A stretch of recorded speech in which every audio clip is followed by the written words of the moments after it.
अध्याय 24। ब्रह्मा जी कहते हैं नारद। देवताओं ने वहां पहुंचकर भगवान रुद्र को प्रणाम करके उनकी स्तुति की। तब निकेश्वर ने भगवान शिव से उनकी दीनबंधुता एवं भक्तवत्सलता की प्रशंसा करते हुए कहा, प्रभु, देवता और मुनि संकट में पड़कर आपकी शरण में आए हैं। सर्वेश्वर, आप उनका उद्धार करें। दयालु नंदी के इस प्रकार सूचित करने पर भगवान शंभु धीरे धीरे आंखें खोलकर ध्यान से उपरत हुए। समाधि से विरत हो परम ज्ञानी परमात्मा एवं ईश्वर शंभु ने समस्त देवताओं से इस प्रकार कहा। शंभु बोले, श्री विष्णु और ब्रह्मा आदि देवेश्वरों, तुम सब लोग मेरे समीप कैसे आए? अपने आने का जो भी कारण हो वह शीघ्र बताओ। भगवान शंकर का यह वचन सुनकर सब देवता प्रसन्न हो कारण बताने के लिए भगवान विष्णु के मुंह की ओर देखने लगे। तब शिव के महान भक्त और देवताओं के हितकारी श्री विष्णु मेरे बताए हुए देवताओं के महत्तर कार्य को सूचित करने लगे। उन्होंने कहा, शंभो, तारकासुर ने देवताओं को अत्यंत अद्भुत एवं महान कष्ट प्रदान किया है। यही बताने के लिए सब देवता यहां आए हैं। भगवान, आपके औरस पुत्र से ही तारक दैत्य मारा जा सकेगा और किसी प्रकार से नहीं। मेरा यह कथन सर्वथा सत्य है। महादेव, इस प्रकार विचार करके आप कृपा करें। आपको नमस्कार है। स्वामिन, तारकासुर के द्वारा उपस्थित किए गए इस कष्ट से आप देवताओं का उद्धार कीजिए। देव, शंभो, आप दाहिने हाथ से गिरिजा का पानी ग्रहण करें। गिरिराज हिमवान के द्वारा दी हुई महानुभावा पार्वती को पाणी ग्रहण के द्वारा ही अनुग्रहित कीजिए। श्री विष्णु का यह वचन सुनकर योगपरायण भगवान शिव ने उन सबको उत्तम गति का दर्शन कराते हुए इस प्रकार कहा। देवताओं, ज्यों ही मैंने सर्वांग सुंदरी गिरिजा देवी को स्वीकार किया, त्यों ही समस्त सुरेश्वर तथा आर्षि मुनि सकाम हो जाएंगे। फिर तो वे परमार्थ पट पर चलने में समर्थ न हो सकेंगे। दुर्गा अपने पाणी ग्रहण मात्र से ही कामदेव को जीवित कर देंगी। विष्णु, मैंने कामदेव को जलाकर देवताओं का बहुत बड़ा कार्य सिद्ध किया है। आय से सब लोग मेरे साथ सुनिश्चित रूप से निष्काम होकर रहें। देवताओं, जैसे मैं हूं उसी तरह तुम सब लोग पृथक पृथक रहकर कोई विशेष प्रयत्न किए बिना ही अत्यंत दुष्कर एवं उत्तम तपस्या कर सकोगे। अब उस मदन के न होने से तुम सब देवता समाधि के द्वारा परमानंद का अनुभव करते हुए निर्विकार हो जाओ, क्योंकि काम नरक की ही प्राप्ति कराने वाला है। काम से क्रोध होता है, क्रोध से मोह होता है और मोह से तपस्या नष्ट होती है। अथ तुम सभी श्रेष्ठ देवताओं को काम और क्रोध का परित्याग कर देना चाहिए। मेरे इस कथन को कभी अन्यथा नहीं मानना चाहिए। ब्रह्मा जी कहते हैं, नारद, वृषभ के चिह्न से युक्त ध्वजा धारण करने वाले भगवान महादेव ने इस प्रकार की बातें सुनाकर ब्रह्मा, विष्णु, देवताओं तथा मुनियों को निष्काम धर्म का उपदेश दिया। तदनंतर भगवान शंभुपूर्ण ध्यान लगाकर चुप हो गए और पहले की ही भांति पार्षदों से घिरे हुए सुस्थिर भाव से बैठ गए। वे अपने मन में ही स्वयं आत्मस्वरूप, निरंजन, निराभास, निर्विकार, निरामय, परात्पर, नित्य ममता रहित, निरवग्रह, शब्दातीत, निर्गुण, ज्ञानगम्य एवं प्रकृति से पर परमात्मा का चिंतन करने लगे। इस प्रकार परम स्वरूप का चिंतन करते हुए वे ध्यान में स्थित हो गए। बहुत से प्राणियों की सृष्टि करने वाले भगवान शिव ध्यान करते करते ही परमानंद में निमग्न हो गए। श्रीहरि एवं इंद्र आदि देवताओं ने जब परमेश्वर शिव को ध्यान मग्न देखा, तब उन्होंने नंदी की सम्मति ली। नंदी ने पुनः दीन भाव से स्तुति करने के लिए कहा। उनकी इस सत्सम्मति के अनुसार देवता स्तुति करने लगे। वे बोले, देवदेव, महादेव, करुणा सागर प्रभो, हम आपकी शरण में आए हैं।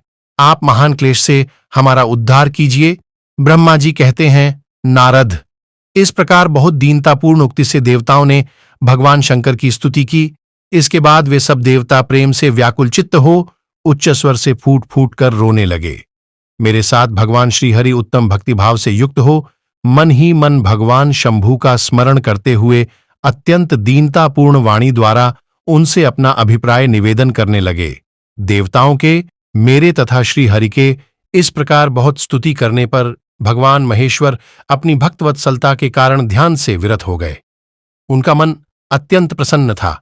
वे भक्तवत्सल शंकर, श्रीहरि आदि को करुणा दृष्टि से देखकर उनका हर्ष बढ़ाते हुए बोले, विष्णु, ब्रह्मण तथा इंद्र आदि देवताओं, तुम सब लोग एक साथ यहां किस अभिप्राय से आए हो? मेरे सामने सच सच बताओ। श्रीहरि ने कहा, महेश्वर, आप सर्वज्ञ हैं, सबके अंतर्यामी ईश्वर हैं। क्या आप हमारे मन की बात नहीं जानते? अवश्य जानते हैं, तथापि आपकी आज्ञा से मैं स्वयं भी कहता हूं। सुखदायक शंकर, हम सब देवताओं को तारकासुर से अनेक प्रकार का दुख प्राप्त हुआ है, इसीलिए देवताओं ने आपको प्रसन्न किया है। आपके लिए ही उन्होंने गिरिराज हिमालय से शिवा की उत्पत्ति कराई है। शिवा के गर्भ से आपके द्वारा जो पुत्र उत्पन्न होगा, उसी से तारकासुर की मृत्यु होगी, दूसरे किसी उपाय से नहीं। ब्रह्मा जी ने उस दैत्य को यही वर दिया है, इस कारण दूसरे से उसकी मृत्यु नहीं हो पा रही है। अतएव वह निडर होकर सारे संसार को कष्ट दे रहा है। इधर नारद जी की आज्ञा से पार्वती कठोर तपस्या कर रही हैं, उनके तेज से समस्त चराचर प्राणियों सहित त्रिलोकी आच्छादित हो गई है। इसलिए परमेश्वर, आप शिवा को वर देने के लिए जाइए। स्वामिन, देवताओं का दुख मिटाइए और हमें सुख दीजिए। शंकर, मेरे तथा देवताओं के हृदय में आपके विवाह का उत्सव देखने के लिए बड़ा भारी उत्साह है। अत आप यथोचित रीति से विवाह कीजिए। परात्पर परमेश्वर, आपने रति को जो वर दिया था, उसकी पूर्ति का अवसर आ गया है। अत अपनी प्रतिज्ञा को शीघ्र सफल कीजिए। ब्रह्मा जी, कहते हैं नारद। ऐसा कह उन्हें प्रणाम करके श्री विष्णु आदि देवताओं और महर्षियों ने नाना प्रकार के स्तोत्रों द्वारा पुनः उनकी स्तुति की। फिर वे सब के सब उनके सामने खड़े हो गए। भक्तों के अधीन रहने वाले भगवान शंकर भी, जो वेद मर्यादा के रक्षक हैं, देवताओं की बात सुन हंसकर बोले, हे हरे, हे विधे और हे देवताओं, तुम सब लोग आदरपूर्वक सुनो। मैं यथोचित विशेषतः विवेकपूर्ण बात कह रहा हूं।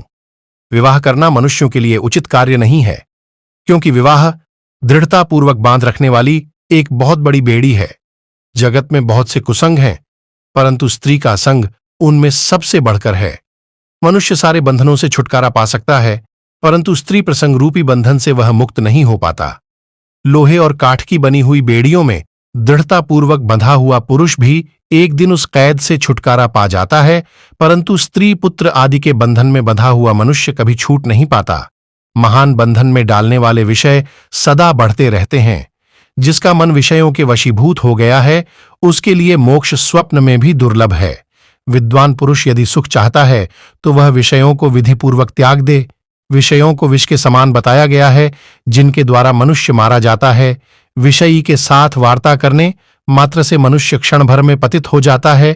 आचार्यों ने विषय को मिश्री मिलाई हुई वारुणी मदिरा कहा है।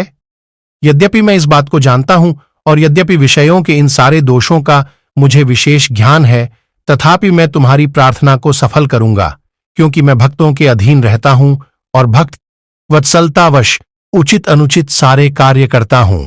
इसलिए तीनों लोकों में अयथोचित कर्ता के रूप में मेरी प्रसिद्धि है। भक्तों के लिए मैंने अनेक बार बहुत से प्रयत्न करके कष्ट सहन किए हैं। गृहपति होकर विश्वानर मुनि का दुख दूर किया है। हरे विधे, अब अधिक कहने की क्या आवश्यकता। मेरी जो प्रतिज्ञा है उसे तुम सब लोग अच्छी तरह जानते हो। मैं यह सत्य कहता हूं कि जब जब भक्तों पर कहीं विपत्ति आती है, तब तब मैं तत्काल उनके सारे कष्ट हर लेता हूं।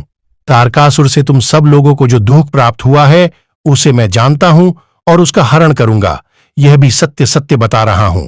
यद्यपि मेरे मन में विवाह करने की कोई रुचि नहीं है, तथापि मैं पुत्रोत्पादन के लिए गिरिजा के साथ विवाह करूंगा। तुम सब देवता अब निर्भय होकर अपने अपने घर जाओ। मैं तुम्हारा कार्य सिद्ध कराऊंगा। इस विषय में अब कोई विचार नहीं करना चाहिए। ब्रह्मा जी कहते हैं, नारद, ऐसा कहकर भगवान शंकर मौन हो समाधि में स्थित हो गए और विष्णु आदि सभी देवता अपने अपने धाम को चले गए।